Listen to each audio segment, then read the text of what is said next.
So hello and welcome to the channel. इस video के अंदर हम करने वाले हैं chapter number 5 of geography class 10। तो चैप्टर का नाम है मिनरल्स एंड एनर्जी रिसोर्स। तो चैप्टर 1 के अंदर हमने एनर्जी रिसोर्स के बारे में अच्छी तरह से पढ़ा है। रिसोर्सेज क्या है? ऐसी भी कोई मटेरियल, कोई भी चीज़ जो हमारे रिसोर्स में आती हो। रिसोर्स में आती हो तो जो हमारे यूज़ में आती हो, ठीक है। एक नॉर्मल थिंग पड़ी है, अगर वो साइड में पड़ी है तो वो रिसोर्स नहीं है। अगर हम उसे यूज़ कर रहे हैं, हम नहीं इन द सेंस कोई भी उसे यूज़ कर रहा है, तब वो रिसोर्स में कैटेगराइज होगा। फिर चैप्टर है मिनरल्स एंड एनर्जी रिसोर्स। तो मिनरल्स क्या होते हैं? मिनरल्स हैं, मिनरल्स की डेफिनेशन ये है, geologist define mineral as a naturally occurring substance. तो जियोलॉजिस्ट जो है उन्होंने मिनरल को क्या बनाया है, बताया है एक नेचुरली ऑकरिंग सब्सटेंस, ऐसा सब्सटेंस जो नेचुरली ऑकर हो रहा है, मतलब खुद ऑकर हो रहा है, खुद बन रहा है, विद डेफिनेबल इंटरनल स्ट्रक्चर, और जिसका इंटरनल स्ट्रक्चर जो है, suppose this is a mineral, तो इसका जो स्ट्रक्चर है वो डेफिनेबल है। डेफिनेबल, जैसे अब हमने एक एग्जांपल लेते हैं कोल। कोल जो है वो एक मिनरल है। अब ऐसा तो नहीं है ना कि हम एक जगह पे कौन मिलेगा, कौन मिलेगा वो ब्लैक कलर का होगा, एक जगह पे होगा तो वो वाइट कलर का होगा, नहीं। डेफिनेबल इंटरनल स्ट्रक्चर, उनका स्ट्रक्चर जो है वो भी डेफिनेबल होता है, ठीक है। तो सबसे पहले आपको ये समझ में आ गया कि मिनरल्स क्या है, और ये डेफिनेशन आपको याद कर लेनी है कि geologist define mineral as a naturally occurring substance. तो मिनरल्स जो हैं हमारे वो होते हैं दो टाइप्स के। Minerals are of two type, metallic and non metallic. कितने टाइप के होते हैं मिनरल? दो टाइप के हैं, which are metallic and non metallic. अब देखो, मेटालिक और नॉन मेटालिक हमें पता है ना, हमने साइंस के अंदर पढ़ा है मेटल एंड नॉन मेटल, वो चीज़ हमें क्लियर है। अब मेटालिक जो है वो भी अगेन दो टाइप के हैं।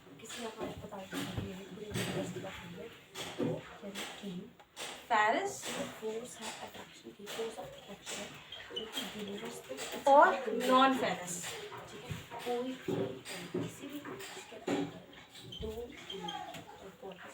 फेरस और नॉन फेरस। अब फेरस और नॉन फेरस में क्या डिफरेंस है? फेरस जो है इनके अंदर आयरन का कंटेंट होता है, ठीक है, विच हैव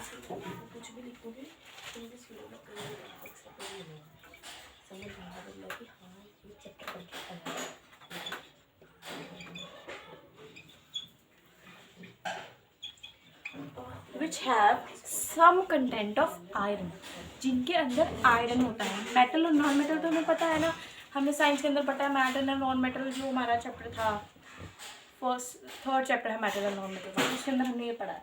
तो मेटालिक जो है वो भी दो टाइप के हैं, फेरस नॉन फेरस। फेरस वो होते हैं जिनके अंदर आयरन कंटेंट होता है, और नॉन फेरस वो होते हैं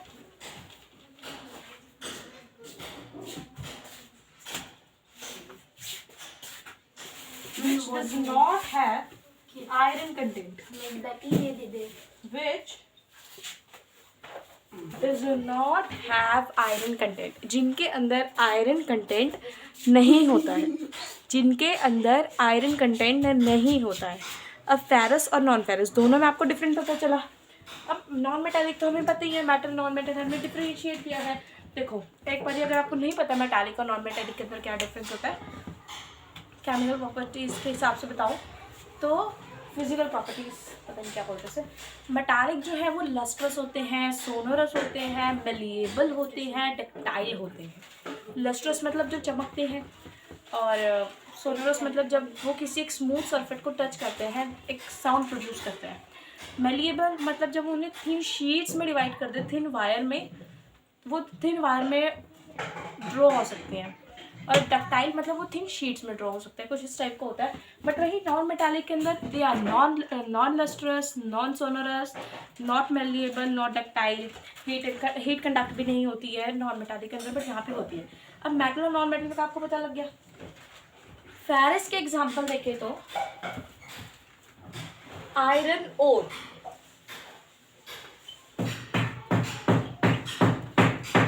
आयरन और मैंगनीज, इस सब की डेफिनेशन मैं अभी भी आपको करवाऊंगी, पर फिर भी आपको एक बार याद कर लेना है। मैं दो एग्जाम्पल लिखवा रही हूँ, बट आप एग्जाम में जाओगे तो you have to learn this 5 examples, ठीक है। आयरन और मैंगनीज इसके अंदर क्या होता है, गोल्ड, कॉपर, टिन,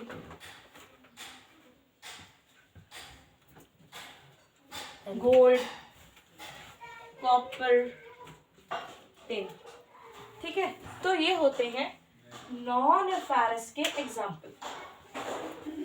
अब नॉन मेटालिक के एग्जाम्पल्स भी आपसे पूछे जा सकते हैं। अगर मेटालिक के पूछे तो आप ये भी लिख सकते हो, ये भी लिख सकते हो। नॉन मेटालिक के अंदर क्या आ सकते हैं, सॉल्ट, सल्फर, ठीक है, माइका। ये माइका वाला बहुत इंपॉर्टेंट है, इसे मैं आपको समझाऊंगी भी। तो इस चार्ट का अगर एक बार आप स्क्रीनशॉट ले लो तो आपको अच्छे से याद हो जाएगा मेटालिक और नॉन मेटालिक यानी मिनरल्स के अंदर पूरा क्या हिसाब है। अब नेक्स्ट चलते हैं। तो नेक्स्ट जो है वो एक एज अ क्वेश्चन टाइप का है कि मिनरल जो है उनके अंदर इतनी ज़्यादा वेरिएशन क्यों आती है, उनकी कलर में, उनकी डेंसिटी में इतनी ज़्यादा वेरिएशंस क्यों आती है। पहला पॉइंट हम लिख सकते हैं कि मिनरल जो है ना, पॉइंट के पहले मैं आपको समझा के बताती हूँ कि मिनरल जो है वो बनते हैं सर्टेन टाइप ऑफ कॉम्बिनेशन से। Minerals are formed with certain type of combination. अब देखो ये एक कॉम्बिनेशन बन गया, ये एक कॉम्बिनेशन बन गया। अब सपोज जो ये मिनरल बना है, ये बना है समर सीजन में, और ये जो मिनरल बना है ये बना है विंटर सीजन में, और एक और लगा लेते हैं जो कि मे बी रेनी सीजन में बना है। अब देखो इनके फिजिकल स्टेट और केमिकल स्टेट ये डिफरेंट है। अब ये डिफरेंट क्यों है, क्योंकि देखो अगर हम बनते हैं, अब सपोज अगर हम एग्जांपल ले लेते हैं एक ह्यूमन बीइंग का। जब एक ह्यूमन बीइंग बनता है तो उसके जो फिजिकल और केमिकल प्रॉपर्टीज़ हैं वो हम सबकी अलग होती है, क्योंकि किस स्टेट में ये कॉम्बिनेशन बना है, किस स्टेट में अब देखो ये है, ज़रूरी नहीं ना ये भी यही होगा, एक पॉइंट। दूसरा पॉइंट, ये समर में बना है, ये विंटर में बना है। इनके जो स्टेट है वो होंगे डिफरेंट, इनकी जो स्टेट है वो होती है डिफरेंट। इसीलिए हम कह सकते हैं कि मिनरल जो है वो सर्टेन कॉम्बिनेशन से बनते हैं, और उनकी फिजिकल और केमिकल स्टेट पे हम बता सकते हैं, क्योंकि देखो कॉम्बिनेशन से बन रहे हैं, और उनका कॉम्बिनेशन कैसे बन रहा है वो डिपेंड करता है फिजिकल और केमिकल स्टेट जहाँ पे वो बन रहे हैं। इसीलिए ये आपको समझ में आ गया कैसे है। और अगर हम इसे थ्योरी वाइज लिखें तो हम लिख सकते हैं कि minerals are formed with certain type of combination.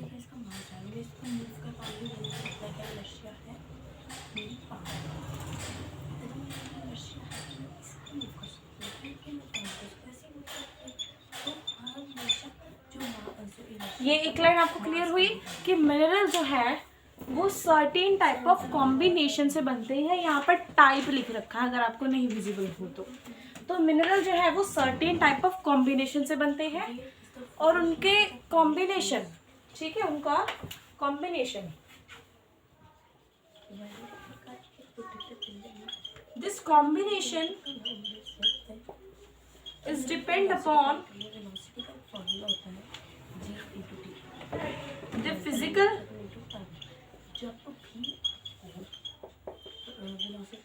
and chemical condition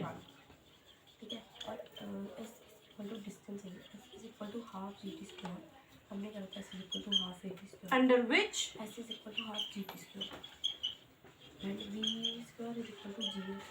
formation of the mineral या material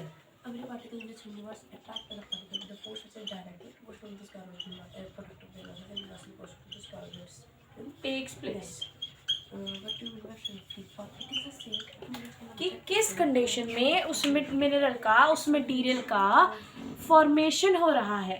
ठीक है, फिजिकल और केमिकल ये जो दो टाइप की कंडीशन है कि उस किस कंडीशन में फिजिकल और केमिकल, किस कंडीशन में फिजिकल और केमिकल, समझ में आ रहा है ना, केमिकल और फिजिकल कंडीशन में किस टाइप का फॉर्मेशन हो रहा है। ये चीज़ आपको अच्छी तरह से क्लियर है। स्क्रीनशॉट ले लिए इसका, क्योंकि ये बहुत मेन इम्पॉर्टेंट है क्वेश्चन। तो अब हमने पढ़ लिया है कि मिनरल क्या होते हैं, 2 टाइप के होते हैं। उसके बाद हमने देखा कि मिनरल की डेंसिटी और कलर कैसा क्यों एक्सचेंज्ड होता है, क्यों डिफरेंट होता है, उसके अंदर वेरिएशन की होती है।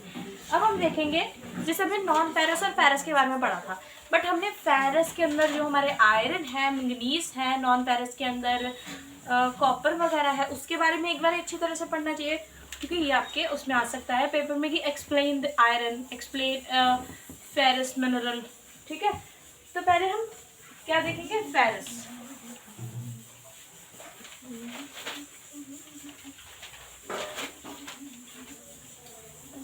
अब फेरस मिनरल के अंदर सबसे पहले हम पढ़ेंगे आयरन।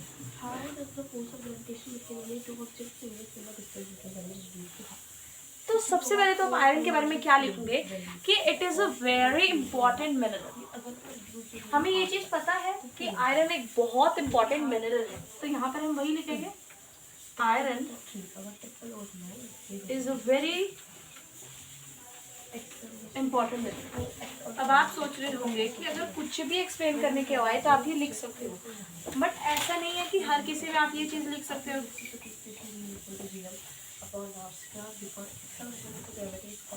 फिर आप क्या लिख सकते हो, it is the backbone of every industry. Her industry का ये बैकबोन है। बैकबोन क्यों है ये भी देखेंगे हम।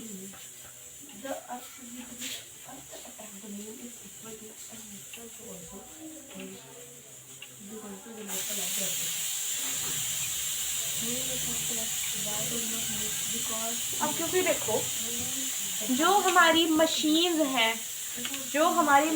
हैं, वो कहाँ से बनती है, आयरन से बनती है। लोहा मशीन मतलब मशीन्स को भी लोहा ही बनाता है, राइट। इसीलिए यहाँ पर हमें लिखा है कि ये हर इंडस्ट्री का बैकबोन है। ठीक है, चाहे वो टेक्सटाइल इंडस्ट्री हो, केमिकल इंडस्ट्री हो, क्योंकि जो मशीन्स हैं वो बनती ही इसी से है। इसलिए आप ये पॉइंट यहाँ पर लिख सकते हो। ठीक, और आप क्या लिख सकते हो, it is a basic mineral. ये बेसिक मिनरल है।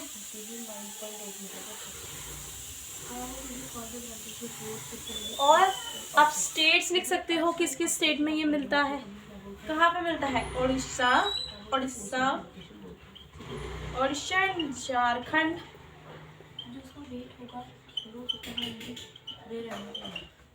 आर रिच इन आयरन ओर,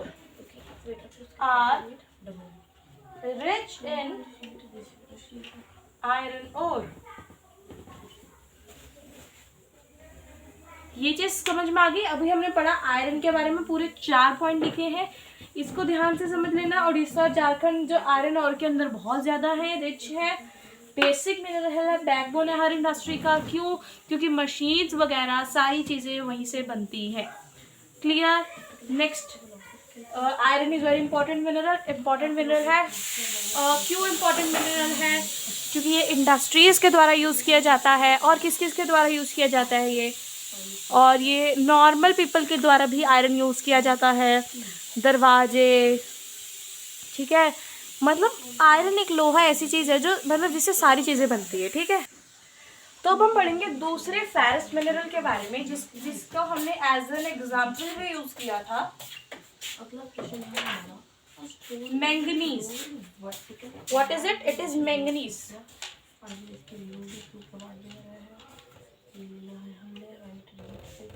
तो मैंगनीज सबसे पहले तो आप लिखेंगे कि it is used in manufacturing of steel.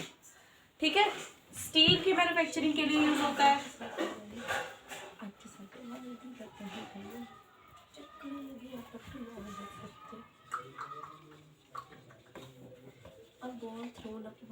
Steel की मैन्युफैक्चरिंग के लिए ये यूज होता है। और ये कहाँ पे यूज होता है, ये यूज होता है इंसेक्टिसाइड्स में, ये यूज होता है। It is used in,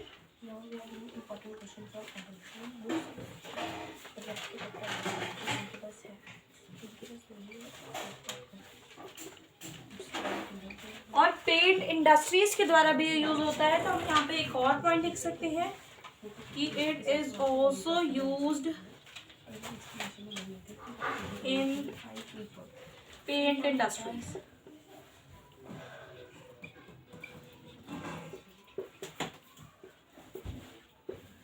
3 point लिखे हमने मैंगनीज के बारे में कि ये मैन्युफैक्चरिंग ऑफ स्टील के लिए यूज़ होता है। दूसरा ये इंसेक्टिसाइड्स जो होते हैं हमारे, पेस्टिसाइड्स, इंसेक्टिसाइड्स, फर्टिलाइजर्स, उनके लिए उनके अंदर यूज़ होता है, और पेंट इंडस्ट्रीज में यूज़ होता है। तो अब हमने पूरे 2 फेरस मिनरल कर लिए हैं। अब हम करेंगे नॉन फेरस मिनरल के बारे में बात। तो अब हम देखेंगे नॉन फेरस के बारे में। सबसे पहला हमारा नॉन फेरस का एग्जांपल है कॉपर। कॉपर, तो हमने ये चीज सुनी है कि कॉपर जो है वो वायर्स में यूज होता है, राइट। इसका मतलब it is a good conductor of electricity. It is a good conductor of electricity. तो अगर ये इलेक्ट्रिसिटी का गुड कंडक्टर है तो ये कहाँ पे यूज होता है? It is used in cables. Cables वगैरह होती है जो हमारी वायर्स में, कॉपर की बात हो रही है, ठीक है। और it is used in electronic equipments also. वैसे तो ये केबल और वायर उसी में आ गए, बट हम एक्स्ट्रा पॉइंट भी लिख सकते हैं कि it is used in electronic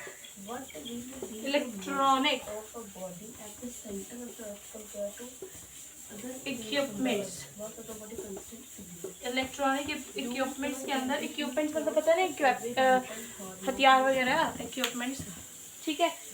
तो सबसे पहला पॉइंट हमने पढ़ा है कि कॉपर जो है वो वायर में यूज होता है। कॉपर वायर होती है जो, इसीलिए सबसे पहले तो हमने लिखते हैं it is used in, second लिखा है it is used in cable और वायर्स। दूसरा इलेक्ट्रॉनिक इक्विपमेंट्स में यूज होता है। पहला ये, अब देखो अगर ये इन दोनों चीज़ों में यूज हो रहा है तो ऑब्वियस सी बात है कि ये किसका अच्छा कंडक्टर होगा? इलेक्ट्रिसिटी का अच्छा कंडक्टर होगा, तो इसलिए it is a good conductor of electricity. अब हम देखते हैं दूसरा नॉन फेरस मिनरल। और कॉपर में आप एक और चीज भी ऐड कर सकते हो कि झारखंड, मध्य प्रदेश और Rajasthan, these 3 states are rich in copper mine। Copper mine के लिए ये तीनों स्टेट्स रिच हैं, ठीक है। अब हम चलते हैं नेक्स्ट नॉन फेरस पे, मिनरल पे। तो दूसरा नॉन फेरस मिनरल हमारे पास बॉक्साइट। तो सबसे पहली बात तो bauxite is aluminium is obtained from bauxite.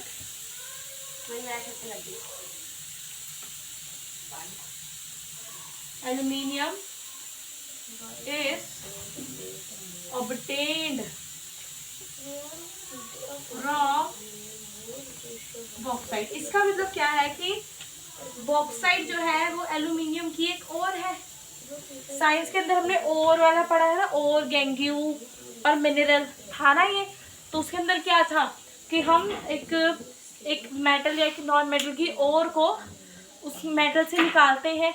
इसका मतलब बॉक्साइट इज और of aluminium, so aluminium is obtained from bauxite, ठीक है। नेक्स्ट अब हम क्या लिख सकते हैं? its deposits are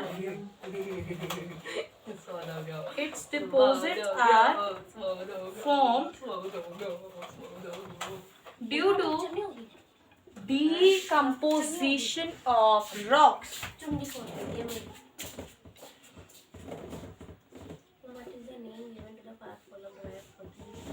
रॉक्स की जब डिकम्पोजिशन होती है तब ये बनता है। तीसरा उड़ीसा है। Orissa is the largest producer of bauxite.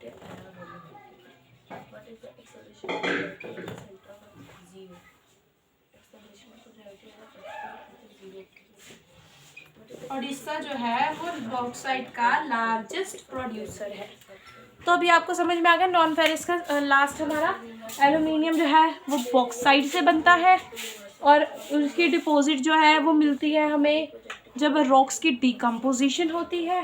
और उड़ीसा जो है वो लार्जेस्ट प्रोड्यूसर है बॉक्साइट का, ठीक है। ये चीज़ क्लियर हो गई। अब हम चलते हैं लास्ट हमारे मिनरल विभाग जहाँ पे आई थिंक खत्म होने वाली है, जो कि है नॉन मेटालिक। तो जो नॉन मेटालिक सबसे मेन नॉन मेटालिक मिनरल हमने पढ़ना है आपके एग्जाम पॉइंट ऑफ व्यू से, तो वो है माइका, मिक्का माइका जो भी। तो सबसे पहले तो है this is a mineral made up of मेरे यहाँ ना पौधा हो गया, जख्म हो गया, सीन साफ करते थे। सीरीज ऑफ डिफरेंट उल्टी आ गई हमने। प्लेट्स और लीव्स, डिफरेंट टाइप की प्लेट्स और लीव्स की जब सीरीज आती है तब ये मिनरल जो है वो बनता है। It is used in electronic industries, electronic equipments नहीं है, इंडस्ट्रीज है। इलेक्ट्रॉनिक इंडस्ट्रीज के द्वारा ये यूज किया जाता है। और एक तीसरा पॉइंट, झारखंड और Rajasthan are the lead producer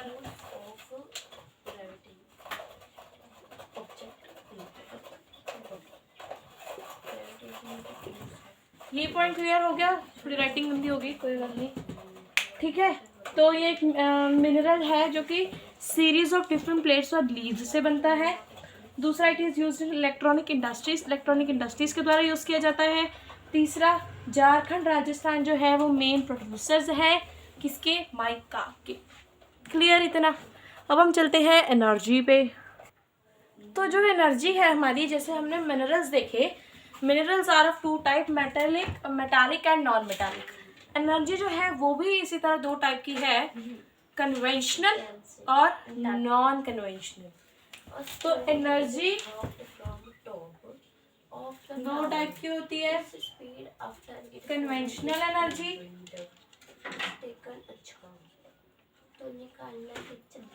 और नॉन कन्वेंशनल एनर्जी।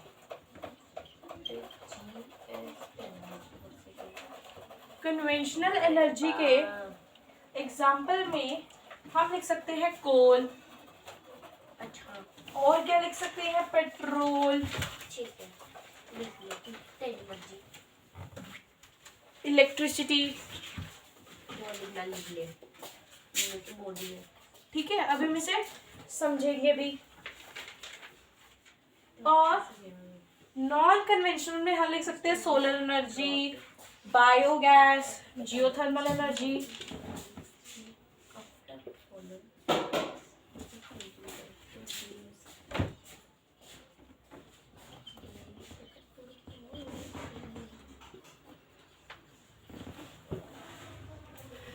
ठीक है, एनर्जी दो टाइप की, कन्वेंशनल नॉन कन्वेंशनल। ये है कोल, पेट्रोलियम, इलेक्ट्रिसिटी, और ये सोलर एनर्जी, बायोगैस और जियोथर्मल एनर्जी। तो सबसे पहले हम चलते हैं कोल पे। तो अब हम पढ़ने जा रहे हैं कोल के बारे में। कोल तो एक ऐसा मिनरल है, it is the source of energy which is used in most abundantly way. वो बहुत ज़्यादा यूज़ होता है। कोल जो है वो मेनली होता है 4 टाइप का, ठीक है। सबसे पहली बात है डोमेस्टिक और इंडस्ट्री पर्पस दोनों के लिए यूज़ होता है। कोल जो है वो 4 टाइप का होता है, बिटुमिनस, एंथ्रासाइट, पीट और लिग्नाइट, ठीक है। बिटुमिनस, एंथ्रासाइट, पीट और लिग्नाइट। अब देखो, बिटुमिनस जो है वो मेनली कमर्शियल पर्पस के लिए यूज होता है, it is use for commercial purpose. और एंथ्रासाइट जो है वो हाईएस्ट क्वालिटी का कोल होता है, कि जिसकी क्वालिटी सबसे अच्छी होती है ना, जिस कोल की क्वालिटी सबसे अच्छी होती है वो एंथ्रासाइट कोल होता है। और ये इसकी क्वालिटी अच्छी होती है, इस वजह से बहुत ज़्यादा हार्ड होता है। पीट जो है ये यूज होता है, ठीक है, कोल की तरह। बट इस पीट के अंदर क्या होता है, पीट एक ऐसा टाइप का कोल है जिसकी मॉइस्चर कंटेंट जो है, मॉइस्चर कैपेसिटी, मॉइस्चर कंटेंट बहुत हाई होता है। पर जब उसकी हीटिंग कैपेसिटी की बात करें तो उसकी हीटिंग कैपेसिटी बहुत लो होती है। क्लियर। लिग्नाइट जो है वो यूज होता है इलेक्ट्रिसिटी जनरेशन के लिए। It is use for generation, for generating electricity. ठीक है, तो ये हमने पढ़े 4 टाइप के कोल। अब हम पढ़ने वाले हैं पेट्रोलियम के बारे में। पर उससे पहले आपको पता लगना चाहिए कि ये कोल जो है वो कहाँ कहाँ पे पाया जाता है। तो जो कोल है वो इस तरह से मिलता है। सबसे पहले तो गोंडवाना और टर्शरी डिपॉजिट्स। अब गोंडवाना इन द सेंस वैलीज और रिवर वगैरह, वैली वगैरह यहाँ पे। टर्शरी डिपॉजिट्स के अंदर जैसे स्टेट्स वगैरह के अंदर, तो गोंडवाना के अंदर वो मिलता है दामोदर वैली, झारिया, रानीगंज, बुकार, गोदावरी, हो नहीं है तो गोदावरी, अच्छा महानदी और वारधा वैली। यहाँ पे वो मिलता है मेघालय और ईस्टर्न स्टेट्स की बात हो रही है, तो मेघालय, असम, अरुणाचल प्रदेश एंड नागालैंड, ये होते हैं 4 पॉइंट ईस्टर्न स्टेट्स के। अब हम पढ़ेंगे पेट्रोल यानी पेट्रोलियम के बारे में। तो ये है सारी पेट्रोलियम की history, in the sense petroleum के बारे में। तो सबसे पहले तो it is use as fuel for heating और लाइटिंग। हीटिंग और लाइटिंग के लिए ये एज अ फ्यूल यूज होता है। एज अ फ्यूल की बात हो रही है, ये नहीं कह रहे कि एक फ्यूल है। हीटिंग और लाइटिंग इन सब के लिए इस बेचारे को फ्यूल बनना पड़ता है, हीटिंग के लिए, lighting. Raw material for industries. अब देखो मशीन्स वगैरह चलानी है, तब भी इसके लिए क्या चाहिए, पेट्रोल चाहिए, रॉ मटेरियल है। ठीक है, इसीलिए ये as a raw material use होता है इंडस्ट्रीज के अंदर।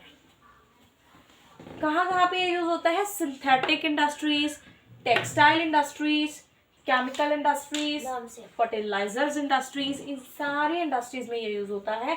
और मेन एरियाज जहाँ पे ये मिलता है वो है अल्कनेश्वर एंड गुजरात। गुजरात के अंदर जो अल्कनेश्वर है, मुंबई हाई में मिलता है, और डिगबोई जो कि असम के अंदर है, वहाँ। डिगबोई असम के अंदर है, आई थिंक यहाँ पे कुछ है। ठीक है, तो जो हमारे नॉन कन्वेंशनल होते हैं वो होते हैं solar energy, biogas, tidal energy और जियोथर्मल एनर्जी। सोलर एनर्जी वो होती है which we get from sun. ठीक है, क्लियर है। सोलर एनर्जी हमें पता है जो हमें कहाँ से मिलती है, सन से मिलती है। ठीक है, जैसे फोटोसिंथेसिस भी सोलर एनर्जी की वजह से हो पा रहा है, और अगर फोटोसिंथेसिस हो पा रहा है then we get oxygen. Clear. Biogas जो है वो जो हमारे वेस्ट प्रोडक्ट होते हैं, एनिमल वेस्ट, प्लांट वेस्ट, उनसे जो है बायोगैस बनती है। टाइडल एनर्जी जो ओशंस के अंदर टाइड्स होती हैं उनसे बनती है। और जियोथर्मल बनती है, geothermal energy we can say that 2 type की होती है, हाइड्रो जियोथर्मल एनर्जी और थर्मल एनर्जी। ठीक है, ठीक है। तो ओशंस में हीट और एनर्जी होती है, तो उसी से मिलती है हमें geothermal energy.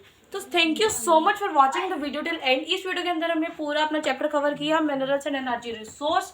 Thank you so much for watching the video till end. Bye bye, tata, see you, bye.